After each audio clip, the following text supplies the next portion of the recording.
नमस्कार दोस्तों, मेरा नाम है विमल सिंह। बालाजी स्टडी अड्डा में आपका स्वागत है। यूपी टेट, सुपर टेट और रीट 2021 के लिए जो गणित विषय है उसके अंतर्गत हम क्लासेस आपकी देख रहे हैं। तो आज हम देखेंगे क्लास नंबर 3 और टॉपिक हमारा लाभ और हानि चल रहा है। अलग अलग टाइप के प्रश्न हम देख रहे हैं। इससे पहले हमने क्लास नंबर 2 देखी थी। साइड में आई बटन में पिछला वाला वीडियो आपको मिल जाएगा और बहुत ही हम बेसिक लेवल से लेकर चल रहे हैं। तो अगर अभी तक आपने नहीं देखे तो पिछले पार्ट देख लीजिए और आज के पार्ट के साथ कंटिन्यू करिए। तो सबसे पहले स्टार्ट करते हैं पिछले वाले वीडियो में पूछे गए प्रश्न के आंसर से। तो प्रश्न मैंने ये पूछा था कि यदि 15 टेबल का क्रय मूल्य जो है वो 20 टेबल के विक्रय मूल्य के बराबर है तो हानि प्रतिशत जो है वो आपको बतानी थी। बहुत ही आसान सा तरीका मैंने बताया था कि जो भी प्रश्न दे रखा हो, जैसे 15 टेबल का क्रय मूल्य, तो आप लिखेंगे क्या 15, और क्रय मूल्य का मतलब है कॉस्ट प्राइस यानी कि सीपी। और आगे प्रश्न कह रहा है 20 टेबल के विक्रय मूल्य के बराबर यानी कि 20, और विक्रय मूल्य मतलब सेलिंग प्राइस यानी कि एसपी। अब आपको हानि परसेंट पूछा गया है, पर प्रश्न आपसे पूछा जाता है डायरेक्ट परसेंटेज बताइए कि हानि हो रही है लाभ। यहाँ पर प्रश्न में हानि दे रखी है तो आपको वैसे भी पता है, पर हम निकाल भी सकते हैं। देखिए, कॉस्ट प्राइस को आप ऐसे रखेंगे, ये जो सेलिंग प्राइस लिखा है ये बटे में आ जाएगा, और उधर वाला जो 20 है उसको ऐसे रखेंगे, और इधर वाला जो 15 है वो इसके बटे में आ जाएगा। तो यानी कि जो कॉस्ट प्राइस है वो आपकी 20 रुपए है और सेलिंग प्राइस आपकी 15 रुपए है। आप खुद सोच के देखिए कि कोई चीज कॉस्ट प्राइस मतलब खरीदी आपने 20 रुपए में है और आप उसे बेचकर कितने में आ रहे हैं, 15 रुपए में आ रहे हैं, तो कितने रुपए की आपको जो है वो हानि हो रही है। तो आप कहेंगे 5 रुपए की हानि हो रही है। और हमेशा हानि लाभ जो भी होता है वो कॉस्ट प्राइस पे होता है। तो कॉस्ट प्राइस आपकी 20 है, तो आप प्रतिशत कैसे निकालेंगे, 5 बटे कॉस्ट प्राइस यानी कि 20 और गुणे 100। ये आसान सा तरीका है। 5 से काटेंगे तो 5 चक्कू 20 होता है, और 4 से काटेंगे तो 4 25 बार में आपका जाएगा, यानी कि 25% की हानि आपका आंसर आ जाएगा। और जितने लोगों ने भी आंसर दिया था, ट्राई किया था, उनका बिल्कुल सही है। कोशिश कीजिए जो भी प्रश्न दिया जाता है उसको सॉल्व अवश्य कीजिए, क्योंकि आपके लिए यहाँ सारी मेहनत की जा रही है। स्टार्ट करते हैं आज के हमारे टाइप नंबर 6 से। तो सबसे पहले हम प्रश्न नोट करते हैं और फिर इसी प्रश्न को बताएंगे, और इस प्रश्न को ध्यान से समझिएगा क्योंकि इस टाइप के प्रश्न आपके पेपर में आपको डेफिनेटली देखने को मिलते हैं। तो एक दुकानदार जो है वो 5 रुपए में 6 की दर से 6 की दर से नींबू जो है वो खरीदता है,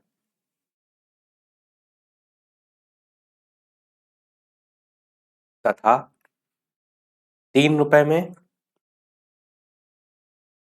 4 की दर से 4 की दर से उसे बेचता है, तो उसे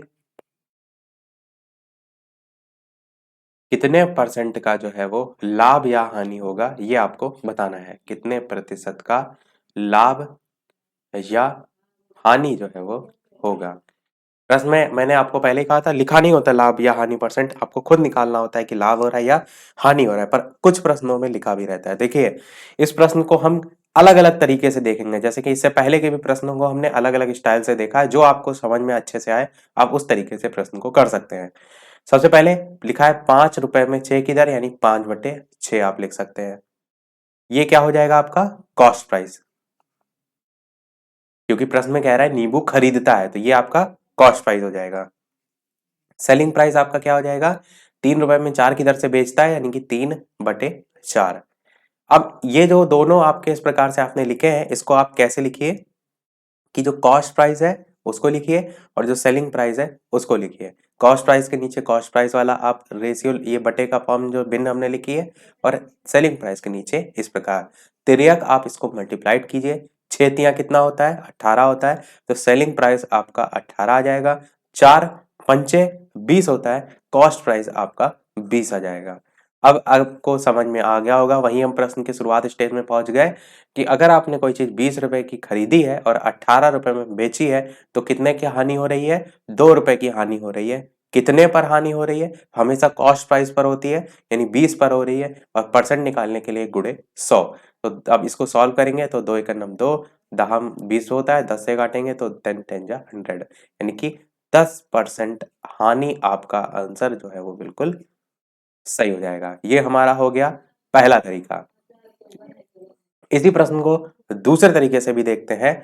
आपको डायरेक्ट लॉस परसेंट निकालना है, तो आप क्या करते हैं कि जो प्रश्न में या पहले आप लॉस ही निकाल लीजिए कि आपको सबसे पहले लॉस निकालना है, तो हम क्या निकालते हैं, कॉस्ट प्राइस में से सेलिंग प्राइस जो है वो घटा देते हैं। तो आपका कॉस्ट प्राइस था 5/6, सेलिंग प्राइस था आपका 3/4। आप इन दोनों को आपस में घटा देंगे। दोनों को घटाने पर नीचे आपका आएगा 12 और ऊपर आपका बचेगा 1। क्योंकि आप इस प्रकार देखिए, 6 कितनी बार में जाता है, 2 बार में, और 2 को ऊपर 5 से गुणा करेंगे तो 10 आएगा, और इधर 4 तिया 12 आता है, 3 तिया 9, तो 10 - 9 यानी कि आपका 1 बचेगा। तो आपने ये तो देख लिया, घटाने पर ये आया, ये आपका निकला है लॉस। पर प्रश्न में आपसे लाभ या हानि पूछा गया है, तो आप लॉस परसेंटेज निकाल लेंगे।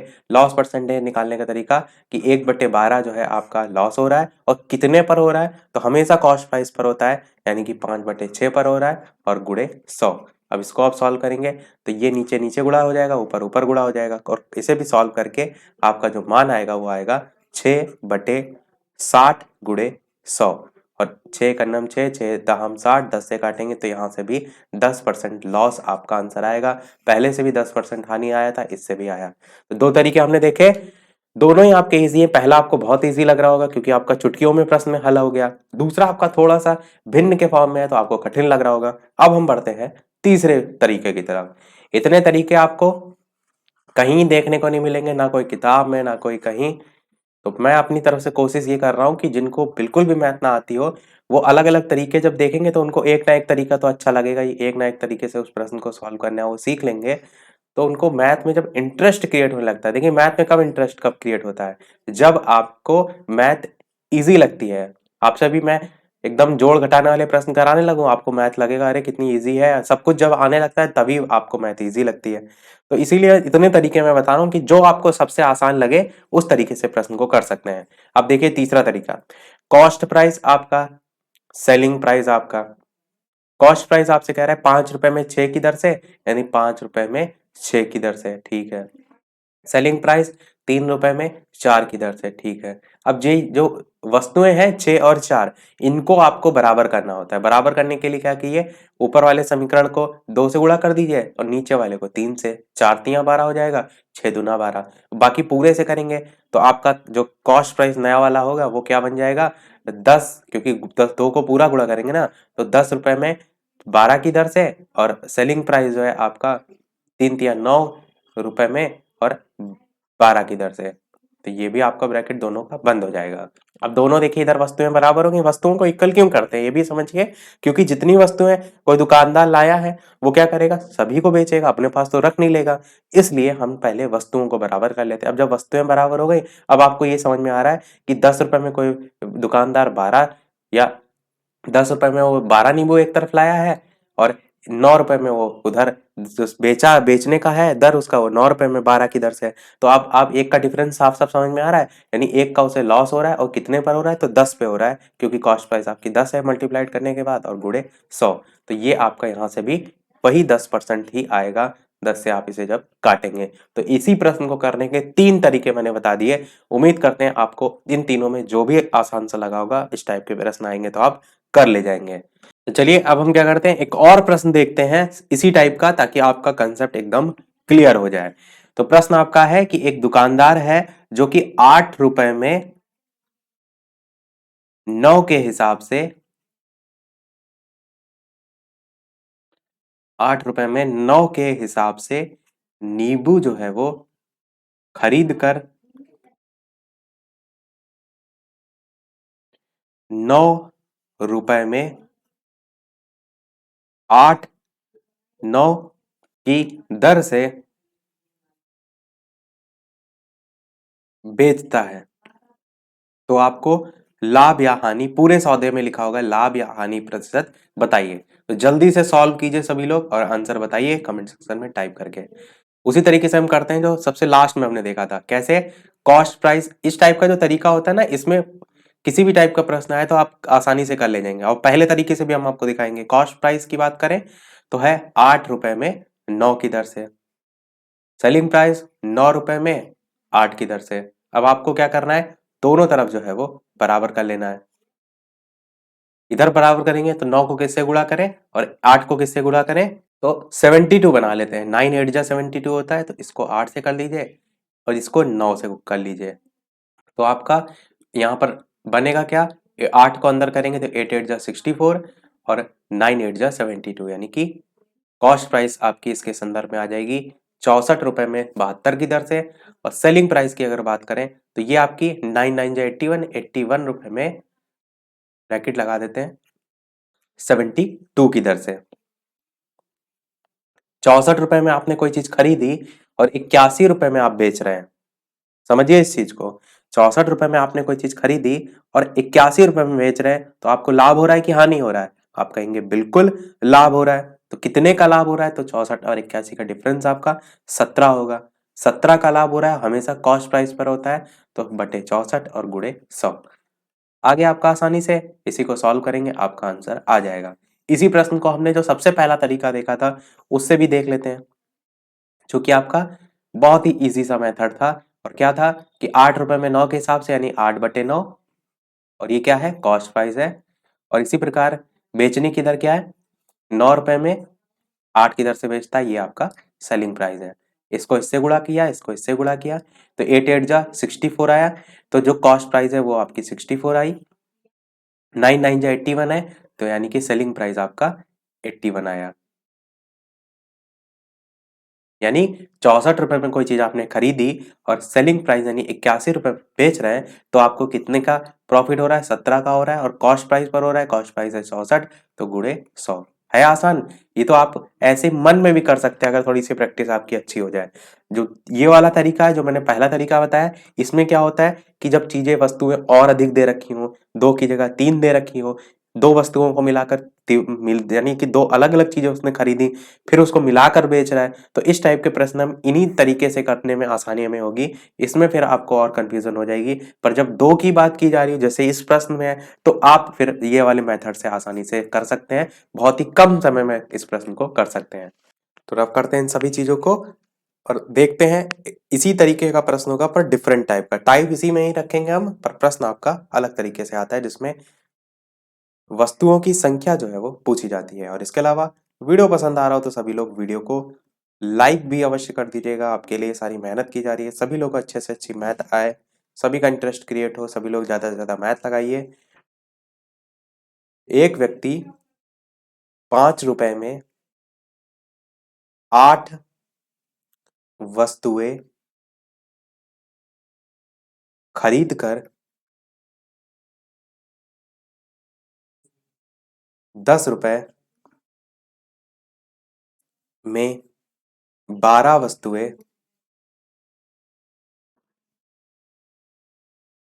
बेच देता है,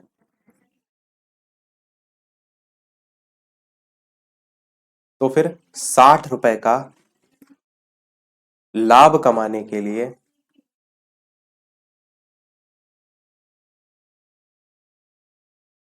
60 रुपए का लाभ कमाने के लिए बेची गई वस्तुओं की संख्या आपको बतानी है। बेची गई वस्तुओं की संख्या। अच्छा, अभी तक आप देख रहे थे कि वही इसी टाइप का सेम प्रश्न था, पर उसमें संख्या ना पूछ करके लाभ या हानि परसेंटेज पूछा जा रहा था। तो तरीका हम वही देखिए रखेंगे, पर जो प्रश्न में पूछा गया है उस तक हम इसी तरीके से जो है वो पहुंचेंगे।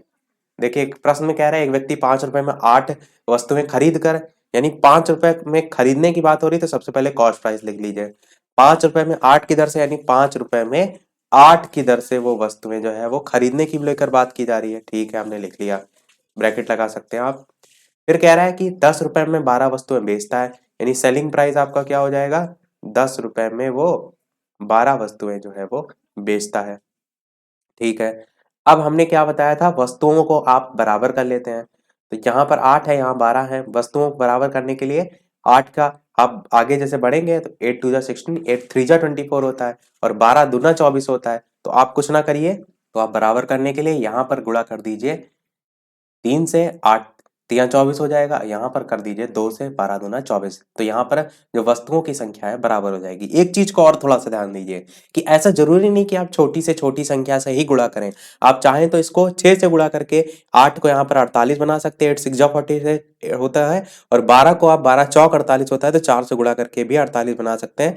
तब वहां पर ये जो आगे वाला मूल्य है वो थोड़ा सा बदला होगा, पर उत्तर पर किसी भी प्रकार का फर्क जो है वो नहीं पड़ेगा। देखिए इसको हम पहले करते हैं। तो 5 से अंदर गुणा करेंगे तो आपका जो कॉस्ट प्राइस नया वाला है वो आ जाएगा कि 15 रुपए में 24 की दर से वो वस्तुएं जो है वो खरीद रहा है, और सेलिंग प्राइस आपका आ जाएगा कि 20 रुपए में 24 की दर से वो वस्तुएं बेच रहा है। ये देखिए दोनों साइड बराबर हो गए, 24-24। अब 15 रुपए में आप कोई चीज खरीद रहे हैं, 20 रुपए में कोई चीज आप बेच रहे हैं, कितने का फायदा हो रहा है? 5 रुपए का फायदा हो रहा है। कितने पर हो रहा है? हमेशा कॉस्ट प्राइस पर होता है, नहीं 15 पर हो रहा है, तो बटे 15 गुणे 100। पर प्रश्न में तो कुछ और ही कह रहा है। प्रश्न में आपसे प्रतिशत पूछा ही नहीं गया। प्रश्न में देखिए लिखा है कि ये 60 रुपए का लाभ कमाने के लिए बेची गई वस्तुओं की संख्या बताइए। तो आप यहाँ पर 100 से गुणा जो अभी तक सीख के आ रहे थे वो नहीं करेंगे। चीज को इसलिए समझिए कि जो प्रश्न में पूछा जा रहा है उसके अकॉर्डिंग करेंगे। कह रहा है कि 5 रुपए का यहाँ पर लाभ हो रहा है जो हमने निकाला, पर प्रश्न में कह रहा है कि नहीं भैया हमको 60 रुपए का लाभ कमाना है। तो यहाँ पर लाभ हो रहा है 5, कमाना आपको है 60, तो कितने से गुणा हो रहा है इस चीज को देखिए। 5 में हम किससे गुणा कर दें कि 60 पहुंच जाए?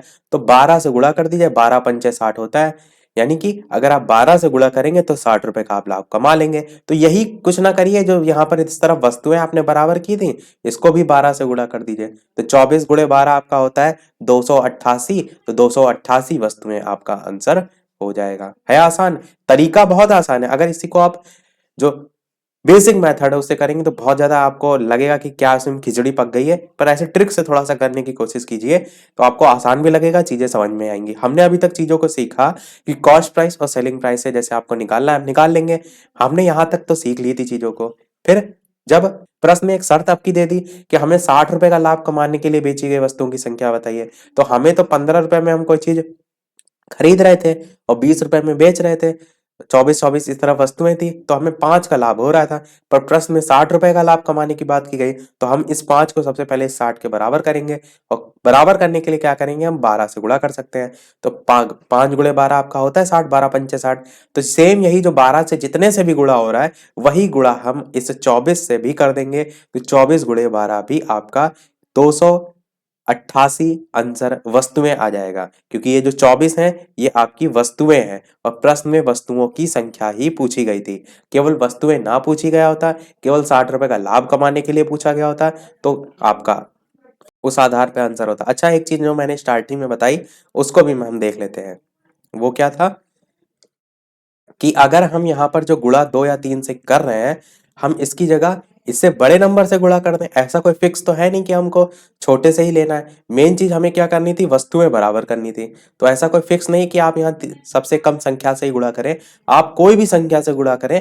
बस मेन उद्देश्य क्या है कि उसका जो ये मान है वस्तुओं का वो बराबर हो जाना चाहिए। जैसे हम यहाँ पर हमने बताया कि हम 6 से भी गुणा करें इसको, 8 6 48 होता है, और 12 के पहाड़े में 84 कितनी, 12 के पहाड़े में 48 चौक बार में आता है, यानी कि 4 से इसको गुणा करते हैं। अब देखिए इसमें भी क्या होगा, कॉस्ट प्राइस जो है वो आपकी कुछ आगे वाली वैल्यू बदल जाएगी। 5 6 30, यानी 30 रुपए में 48 की दर से तब हो जाएगा। और सेलिंग प्राइस में आपका देखिए तो यहाँ पर 10 चौक 40 रुपए में, 12 चौक 48 की दर से वस्तुएं यहाँ भी बराबर हो गई। पर आंसर पे कोई नहीं फर्क पड़ेगा। अब यहाँ पर देखिए आपका क्या हो रहा है, 30 रुपए में कोई चीज आप खरीद रहे हैं और 40 रुपए में आप चीजों को बेच रहे हैं। कितने का प्रॉफिट हो रहा है? 10 रुपए का प्रॉफिट हो रहा है। कमाना कितने का है? 60 रुपए का कमाना है। तो किससे गुणा करेंगे? 6 से गुणा करेंगे। तो यही जो 6 से गुणा है वो इस 48 में भी आप कर दीजिए। तो 48 गुणे 6 आप करके देख लीजिए। 8 6 होता है 48, 6 4 24 होता है, 24 4 होता है 28। तो 288 वस्तुएं देखिए यहाँ से भी आंसर आ गया। तो उम्मीद करते हैं इस चीज को आप समझ गए होंगे कि यहाँ पर जो मल्टीप्लाइड आप करते हैं ये जरूर ध्यान दीजिए कि बस आपको वस्तुएं बराबर करनी है, बाकी मल्टीप्लाइड आप किसी भी कर सकते हैं। और यही जो तरीके का स्टार्टिंग में हमने बटे के फॉर्म में देखा था उससे भी कर सकते हैं। आप खुद से ट्राई कीजिएगा, उससे भी सेम तरीका होगा। वहां पर जब आपका डिफरेंस निकल कर आएगा, जैसे हमारा क्या था, 5 रुपए में 10 की दर से था, 5 में 8 है, तो देखिए इसको इस टाइप से करेंगे 5/8। और दूसरा क्या है, 10 रुपए में 12, यानी कि 10/12 ये था इस टाइप से। इसको इससे गुणा करेंगे, इसको इससे, 12 5 जा होगा 60 और 10 8 जा होगा 80। तो यहाँ पर भी देखिए 20 का डिफरेंस आ रहा है, 20 का लाभ कमा यहाँ से हो रहा है, 60 के कंपैरिजन में करेंगे। तो तरीका वही है, पर मैंने क्या कहा, इस एक तरीकों को पकड़िए इस तरीके से। अभी जैसे जैसे हम आगे बढ़ते जाएंगे प्रश्न को करने का और आसान तरीका आपको समझ में आता जाएगा चीजों को। अच्छा, एक चीज को और समझ लीजिए यहाँ पर कि जो आपका यहाँ पर लास्ट में बचा था कि 10 रुपए का आपको लाभ हो रहा था और कितने पर, 48 जो वस्तुएं थी उन पर। तो इसी चीज को हम थोड़ा सा अलग तरीके से भी सॉल्व कर सकते हैं। यदि आपको वह तरीका ना समझ में आया तो एक एडिशनल तरीका भी मैं आपको बता देता हूँ कि जो 10 रुपए का आपको लाभ हो रहा था वो आपको हो रहा था इस 48 वस्तुओं पर। तो 10 रुपए बराबर किसके हो जाएगा, 48 वस्तुओं के। ठीक है। तो एक की अगर बात करें तो 1 रुपए की वैल्यू किसके बराबर होगी, तो 48/10 के बराबर होगी। अब प्रश्न में 60 रुपए पूछा गया है तो 60 रुपए की और निकाल लीजिए। तो आपका 48/10 गुणे 60 आपका हो जाएगा। इस जीरो से ये जीरो काट दीजिए, 48 को 6 से गुणा करेंगे तो आपका 288 वस्तुएं यहां से भी आंसर आ जाएगा। तो ये आपका इसी प्रश्न को करने का एक अगला मेथड के रूप में भी आप इसे कह सकते हैं। बाकी स्टार्टिंग का प्रोसेस वही रहेगा, पर जहां पर पहुंचे थे ना कि इसके बाद की जो प्रोसेस है वो यहाँ से भी कर सकते हैं या जो मैंने प्रश्न के आधार पर बताया वैसे भी कर सकते हैं, जो आपको इजी लगे। चलिए एक और प्रश्न करते हैं इन सभी चीजों को रख करके। प्रश्न आपका कह रहा है कि एक दुकानदार है जो 3 रुपए में 2 की दर से संतरे जो है वो खरीदता है।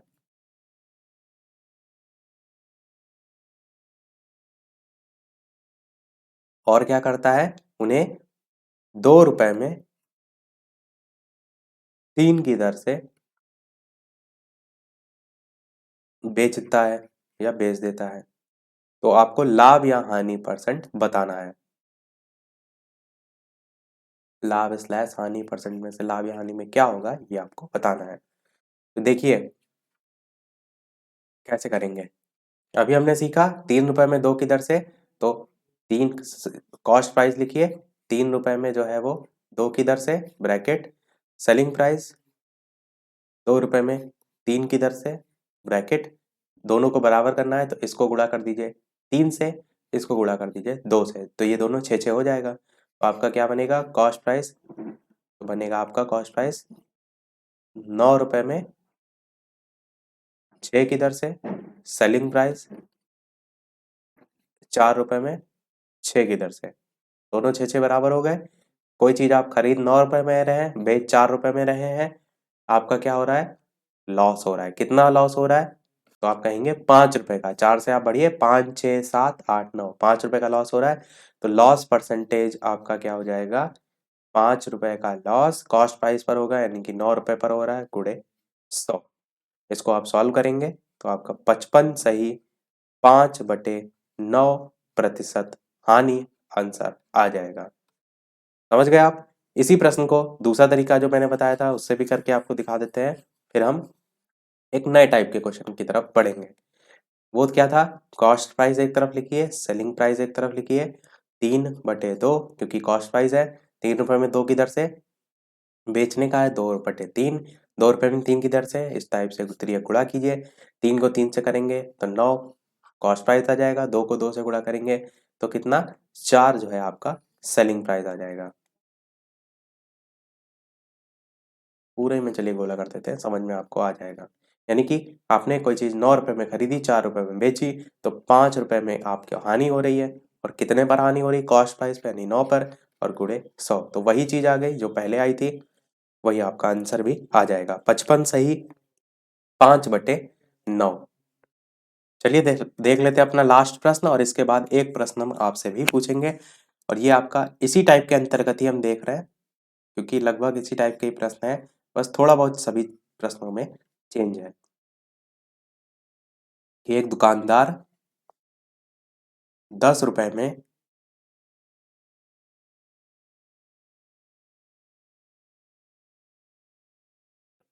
4 की दर से वस्तुएं जो है वो खरीदता है, और उतनी ही वस्तुएं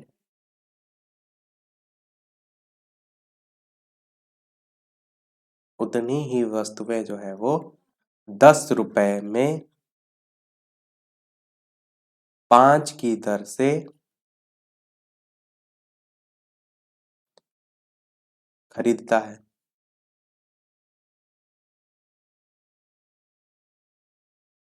और क्या करता है, दोनों जो वस्तुएं उसने खरीदी उनको वो मिला देता है,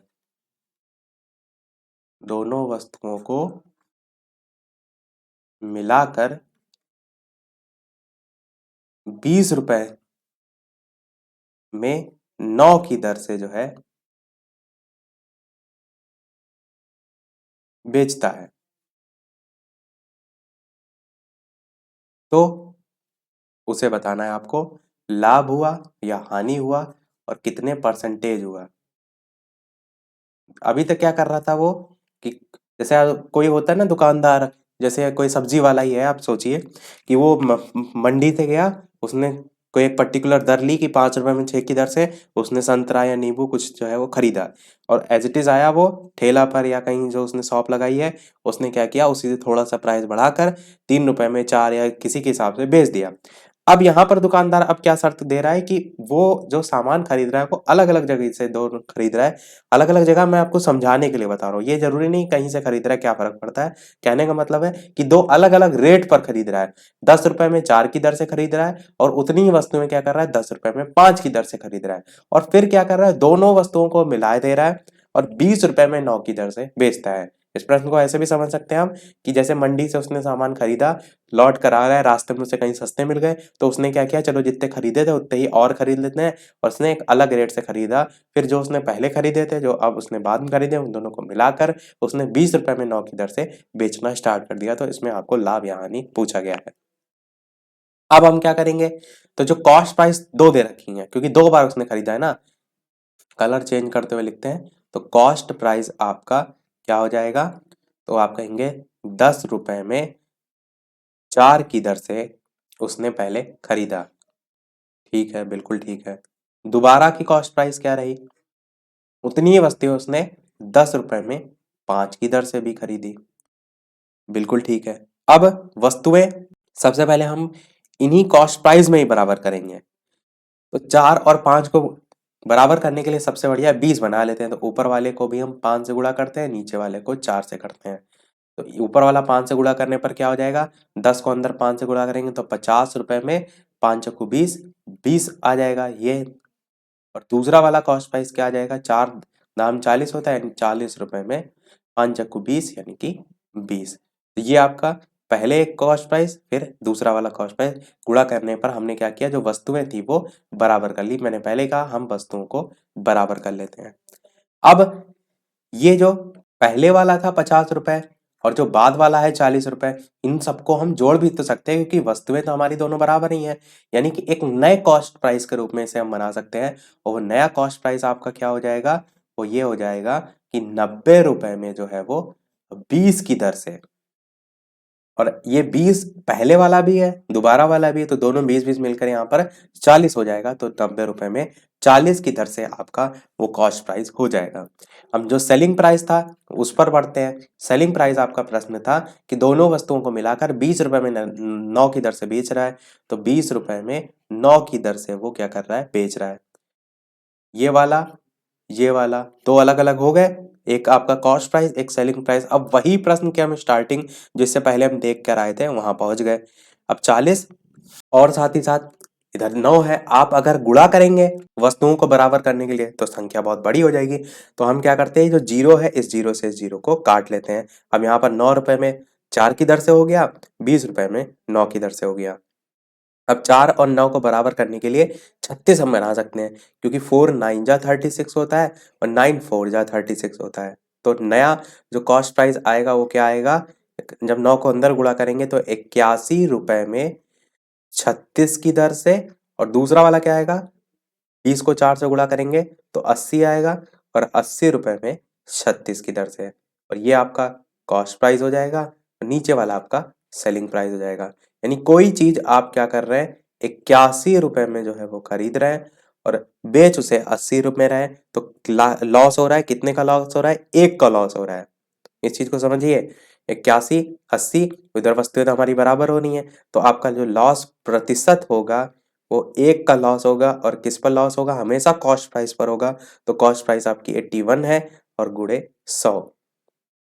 तो 100/81 होता है आपका 19 सही 1/81 और प्रतिशत में आपका आ जाएगा। और लिख सकते हैं हानि या लाभ पूछा गया था तो हानि आपकी होगी। तो उम्मीद करते हैं आपको प्रश्न आसानी से समझ में आ गया होगा। सेम वही चीज है, अभी तक हमने जो देखी थी वही सब है। बस यहाँ पर क्या हो गया, आपके कॉस्ट प्राइस डबल हो गए हैं। अभी तक एक कॉस्ट प्राइस होता था, एक सेलिंग प्राइस होता था, दोनों को बराबर करके हम कर लेते थे। अब यहाँ पर दो कॉस्ट प्राइस हैं, तो हम पहले उस दो कॉस्ट प्राइस से एक कॉस्ट प्राइस को निकालते हैं।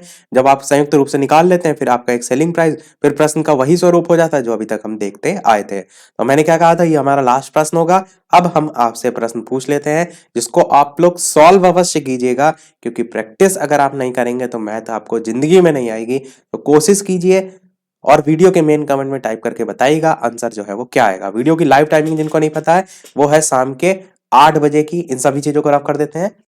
तो शाम के 8 बजे की लाइव टाइमिंग है, तो लाइव आकर भी आप वीडियो देख सकते हैं। और दोपहर के 3 बजे भी एक लाइव टाइमिंग है, जिसपे हम इस समय जो प्रश्न है वो प्रैक्टिस करा रहे हैं आपके set wise super TET UP TET के लिए, तो वो भी आप प्रैक्टिस कर सकते हैं। तो दो प्रश्न हम आपको दे रहे हैं, पर उन प्रश्नों को देखने से पहले वीडियो अभी तक आपने लाइक ना किया हो तो सभी लोग वीडियो को लाइक अवश्य कर दीजिएगा। आपके एक लाइक से मुझे भी मोटिवेशन मिलता है। चैनल पर नए हो तो सब्सक्राइब करके भी जुड़ जाइएगा, और टेलीग्राम चैनल से नहीं जुड़े हो तो लिंक आपको डिस्क्रिप्शन में मिल जाएगी। तो प्रश्न पहला ये है, दो प्रश्न हम आपको दे रहे हैं। ये पहला प्रश्न है कि एक दुकानदार 4 रुपए में 5 की दर से नींबू खरीदता है और 5 रुपए में 4 की दर से बेचता है, तो लाभ या हानि परसेंट बतानी है। और दूसरा प्रश्न आपके लिए यह है कि एक आदमी ने कुछ संतरे 2 रुपए में 1 की दर से तथा उतने ही संतरे 1 रुपए में 2 की दर से खरीदे, और फिर सभी संतरे उसने 4 संतरे जो है 3 रुपए की दर से बेच दिए। तो लाभ या हानि परसेंट आपको इसमें बताना है। तो ये दो आपके लिए प्रश्न है, सॉल्व कीजिए, जरूर कीजिए, क्योंकि आज हमने यही सारी चीजें सीखी हैं। और जो आप खुद से कर लेते हैं प्रैक्टिस, वो आपका लाइफ टाइम के लिए दिमाग में बैठ जाता है। तो प्रैक्टिस अवश्य कीजिए, और भी अलग टाइप से प्रश्न जो भी आपके पास पुस्तक है उससे भी प्रैक्टिस कर सकते हैं। तो आज के वीडियो में फिर इतना ही रखते हैं, मिलते हैं अगले वीडियो में इसके नेक्स्ट टाइप की तरफ, कुछ और प्रश्नों की तरफ। पहले हम टाइप वाइज सभी टाइप के प्रश्नों को देख रहे हैं, फिर हम लास्ट में क्या करेंगे, मिक्स करके प्रश्नों को देखेंगे, फिर हम नेक्स्ट चैप्टर पर बढ़ेंगे। तो बिल्कुल आराम से हम चल रहे हैं, ताकि आपको सारी चीजें समझ में भी आती रहे। तो आज के वीडियो में इतना ही, मिलते हैं चलिए फिर अगले वीडियो में नए टॉपिक के साथ। तब तक के लिए नमस्कार, थैंक यू फॉर वॉचिंग।